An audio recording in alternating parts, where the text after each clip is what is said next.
কোরআন তেলাওয়াত করা সুন্নাত, করানো বিদআত।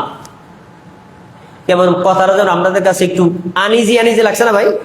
কথাটা কিন্তু আনইজি লাগছে, ইজি হবে। কোরআন তেলাওয়াত করা সুন্নাত, করানো বিদআত, মানে কি? এর মানে হলো আমি সরকার বাড়ি তাওহীদ জামে মসজিদের ইমাম এবং খতিব, তখন আমার এক মুসল্লি বলল, হুজুর আমার বাবা 1 বছর আগে মারা গেছে, রমজান মাস আসছে, আপনি আমার বাবার জন্য 1 খতম কোরআন তেলাওয়াত করবেন, কদরের রাতে আপনি আমাকে জানাবেন, আমি আপনাকে বকশিশ দিয়ে দেব এবং উপস্থিত মুসল্লিদের কিন্তু মিষ্টি মন্ডাই খাওয়াবো। আপনাদের কাছে জিজ্ঞাসা, ওই বাবার আদর্শ সন্তান কি কোরআন তিলাওয়াত করেছে না করাইছে? কথাটা মনে বুঝেন না আপনারা? করেছে না করাইছে? বিদআত।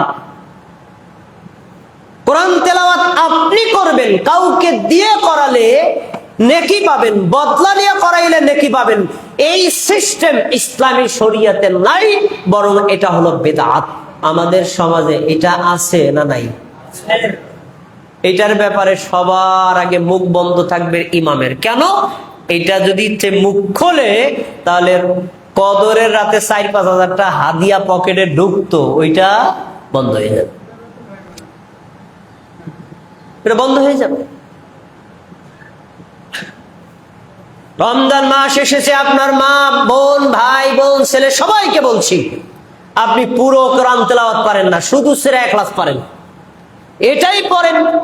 শুধু সূরা ফাতিহা পারেন, ওইটাই পারেন। সূরা নাস আর ফালাক পারেন, ওইটাই পারেন। আপনি যে কয়টা সূরা পারেন ওই কয়টাই সূরা আপনি সাধ্য মতো পড়েন।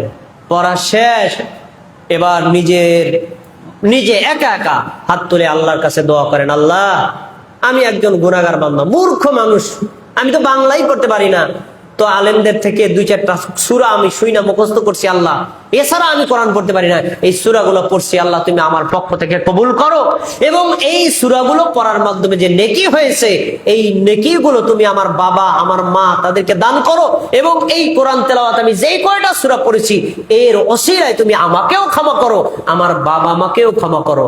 আল্লাহ কি কবুল করবেন না কি করবেন না? তাহলে এটা কি করেছে? এটা হলো সে নিজে করেছে। এখন আমরা নিজে না করাইয়া বদলা নিয়া ভাড়া করাইয়া করাই, এটা হলো বিদআত। তাহলে সুন্নাতের মধ্যে বেদাত ঢুকছে নাকি ঢোকে নাই? এই বেদাতের মূল এজেন্ডা বাস্তবায়ন করে হলো মসজিদের ইমাম। সে আবার আপনাকে বেদাত সম্পর্কে বলবে কেন?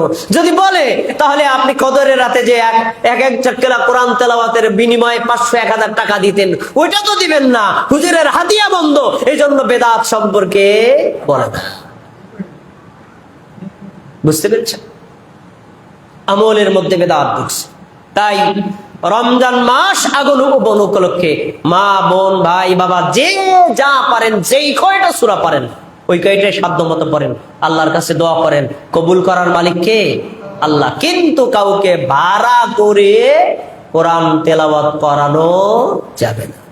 আশ্চর্য জাতি হলো মুসলমান জাতি, আশ্চর্য জাতি হলো বাঙালি জাতি। আল্লাহ তাআলা কোরআন মাজিদ নাজিল করেছেন জীবিত ব্যক্তির জন্য, সে নিজে কোরআন পড়বে, কোরআন বুঝবে, কোরআন অনুযায়ী জীবন গঠন করবে। কিন্তু বান্দা জীবিত অবস্থায় কোরআন পড়ে না, মরার পরে হুজুর ভাড়া করে কোরআন পড়ে। এই হলো আমাদের দেশের মুসলমানদের দিনের বুঝ। তাহলে আমাদেরকে কোরআন তেলাওয়াত করতে হবে, কাউকে দিয়ে করানো যাবে না।